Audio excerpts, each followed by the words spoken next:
Recadinho aí na tela para que você, corintiano, hoje se ligue às 9h15 da noite. Onde vai jogar o Corinthians. Onde joga o Corinthians, aí, hoje joga o Timão, com transmissão do SBT. Transmissão do Theo José, narração do Theo José, com comentários do Mauro Betting e também da Nadine Bastos, tá? Às 9h15, o jogo é ao vivo no SBT, não paga nada, TV aberta. Se a sua televisão não tem um streaming, assim, por exemplo, na sua casa, você bota aquele bombril na antena. Sim, vai pegar, o SBT pega. O SBT pega. Ou se você quiser também, você pode acompanhar pelo streaming no YouTube do SBT, que tem uma narração alternativa para você se divertir, uma coisa mais descontraída e tudo mais. E a narração é boa. Não, é a pior do mundo, é a do Diguinho, não é isso? É o Diguinho Coruja. Isso, o Diguinho Coruja. Ele mesmo, o texto que o SBT nos mandou aqui. É a pior narração do mundo do Diguinho Coruja. E você, claro, se você quiser assistir na TV aberta com o Theo José, com a Nadine e com o Mauro Betting, 9h15, exclusividade em TV aberta do SBT, para ver o Corinthians hoje. O SBT hoje vai bater alto, né, na audiência, certamente em todo o Brasil. Corintianos existem por todo o planeta, não é isso, Quesada? É isso aí, Flavinho. Não existe chorão, existe todo mundo com direitos e, em especial, argumentos claros para se tentar tirar de cena esse lixo que está a arbitragem do Brasil. Vamos ver o Wilson Seneme falando, diretor de arbitragem da CBF. Silêncio na plateia, vamos lá. Vamos lá. A gente já começa a construir, identificar alguns fatores importantes. O primeiro, o posicionamento do árbitro, né? A gente vê o árbitro bem posicionado para essa ação. Nós vemos que ele toma uma postura de estar próximo da entrada da área, né? E ele verbaliza a ação como sendo uma ação de um contato mínimo. Ele usa até essa expressão: existe um contato mínimo em que o jogador atacante valoriza a jogada. Tá? Realmente, o que a gente precisa estabelecer aqui é o ponto de contato. Vou até pedir para o Juliano pôr no detalhe do replay, Juliano, para a gente já ir direto ver o ponto de contato, né? Que é muito importante esse detalhe. É o ponto de contato entre o defensor e o atacante. Tá? Se puder voltar um pouquinho, Juliano, antes desse ponto de contato, a gente percebe como eles se aproximam da jogada. A partir desse momento, nós reparamos o que aqui? Que a bola está em disputa, mas que o jogador atacante ele tem uma vantagem pela distância e que o defensor está pela parte de trás da jogada, né? Então, o atacante, nós vemos que ele tenta proteger a bola colocando o corpo na frente, né? Então, o que acontece nesse momento? Dá para seguir?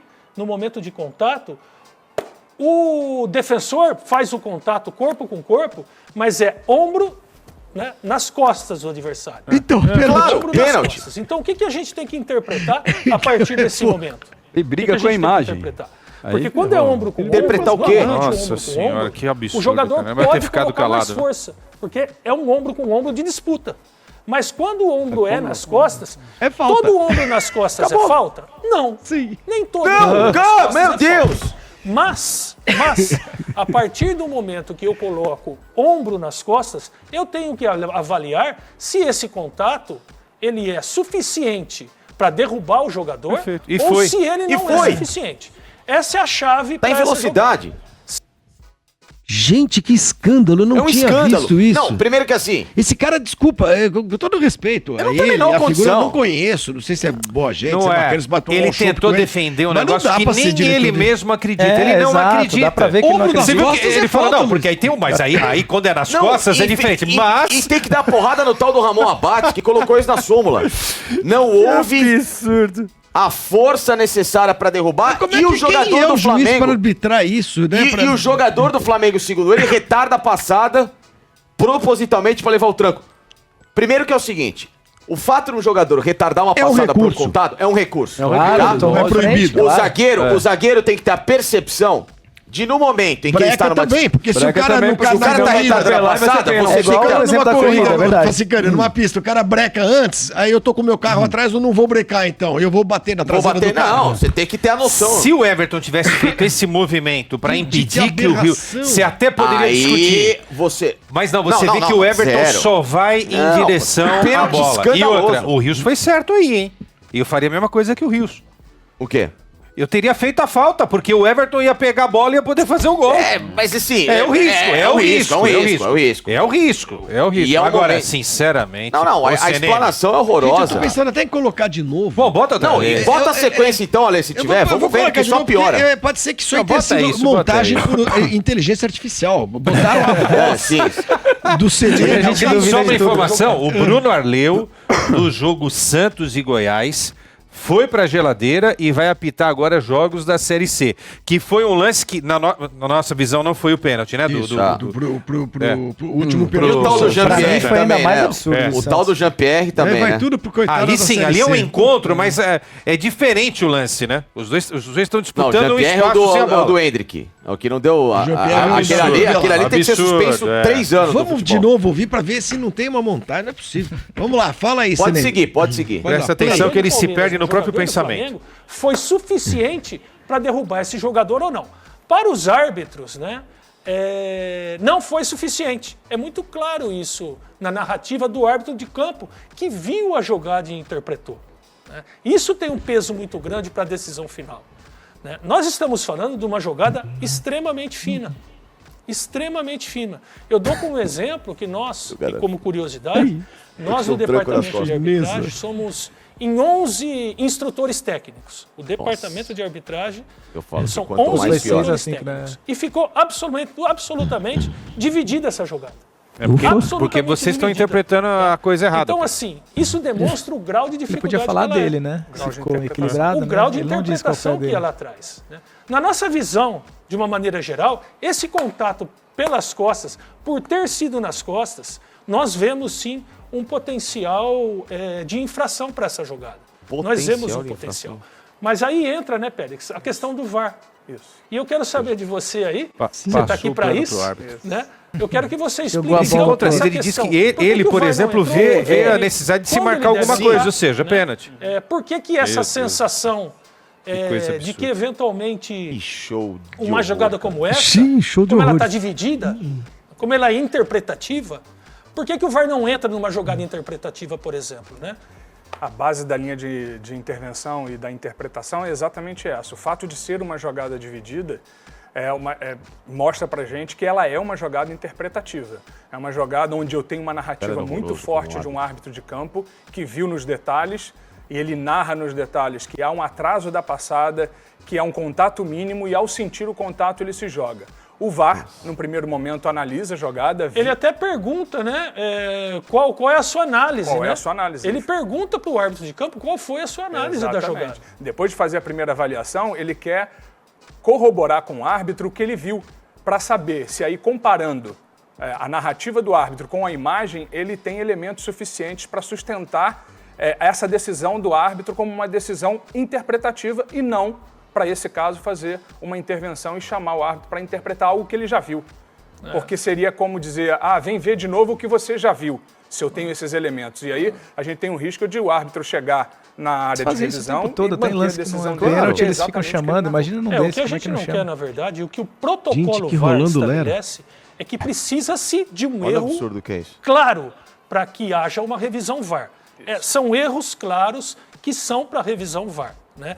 E um ponto importante também, Péricles, é que não é só corroborar com a decisão do campo. O árbitro de vídeo também é um árbitro que interpreta a jogada. E nesse caso... E nesse caso, o árbitro de vídeo também entendeu que esse contato não era um contato suficiente É uma vergonha. para poder se transformar numa revisão. Perfeito. Né? Exatamente isso. Ao final da narrativa do árbitro e da interpretação dele, VAR, ele chega à conclusão que esse é um lance que tem que se entender a marcação do campo e ficar com a marcação do campo como ela foi interpretada no campo de jogo. Gente, eu falo pra vocês que isso é um show de stand-up da pior qualidade. Da pior qualidade. É o show que é o famoso rir pra não chorar. Rir pra não chorar. Então, com todo respeito, rodada após rodada, essas figuras, elas enterram a arbitragem pra baixo do magma. Lembra que semana passada tava no magma. Agora, eu não sei mais se existe alguma crosta terrestre. Não, depois do centro da Terra deve ter alguma outra coisa que ainda não se descobriu. O buraco negro. Mas tá mais pra baixo. É assim, é assintosa a incompetência dessas figuras. Não, eu fiquei pasmo. Esse show de horror.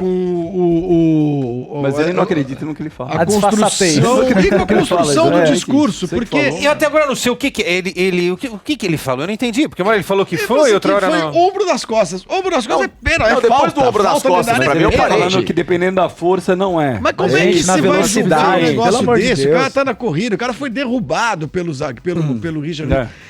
Olha, francamente... A gente sempre não cobra tem a menor- transparência, não que é? eles falem, mas se é pra falar isso, às vezes é melhor não falar Vergonha, nada. uma vergonha, Não, mano. aí a Leila tem razão. A gente fica Aí a falando, Leila não tem ninguém razão. fala nada, É mas melhor nessas ficar horas calado. é melhor ficar É melhor quieto. ficar quieto. Eu prefiro que fale, porque isso nos dá Expõe, a possibilidade né? de A gente rir aqui. de rir e de entender quem é que tá no E comando. Flavinho, e o que eu falo é o seguinte, aí Não é a minha possível. crítica que vai aos diretores do Flamengo. Rir da Leila na semana passada é muito fácil, ironizar, que falou que a arbitragem é isso, que vai fazer pressão na CBF, que absurdo, blá, blá, blá, blá. Os mesmos que em 2021, lembra até a data, 18 de outubro de 2021, depois de jogos contra a Chapecoense, etc., o Flamengo, com o Marcos Braz, foi pessoalmente a CBF. Como vai direto. E não Fazem a mesma E não coisa. tem problema nenhum. Exatamente. Então, Isso assim, não adianta rir dos outros, porque hoje, quem tem a razão de reclamar é o Flamengo. Vocês estão entendendo? Eu não tô tirando nenhuma razão do Flamengo reclamar. Pelo contrário, vendo essa imagem, o Flamengo tem que entrar com uma representação na CBF pra arrancar o CNM do cargo dele. Isso é demais. Não só o Flamengo, todos. Todos. Pra arrancar. Essa figura tem que sair não sei. Isso aí é uma exposição de passar vergonha alheia. Ela não tem nenhuma vergonha alheia desse cara. Ele né? Ninguém mandou se colocar ali nessa condição. Agora, gente, ao mesmo tempo, a hipocrisia no futebol é o que faz o futebol brasileiro não andar. Porque ontem eu tô rindo do meu amigo que tá lá reclamando, chamando ele de chorão, de um monte de coisa. Hoje, sou eu quem vou ter que reclamar. E aí eu vou ser chorão também? Então agora eu inverter os valores? Não existe chorão. Existe todo mundo com direitos e, em especial, argumentos claros para se tentar tirar de cena esse lixo que está a arbitragem do Brasil. Eu achei muito despreparo do... Eu acho que tinha que ter se Interpretativo. preparado. Tinha olha- que ter se preparado melhor. Falou e não. Porque às vezes é simplesmente fácil. E quem tava do lado dele tentou explicar. Não, pois é, enrolou foi mais pior ainda. ainda, né?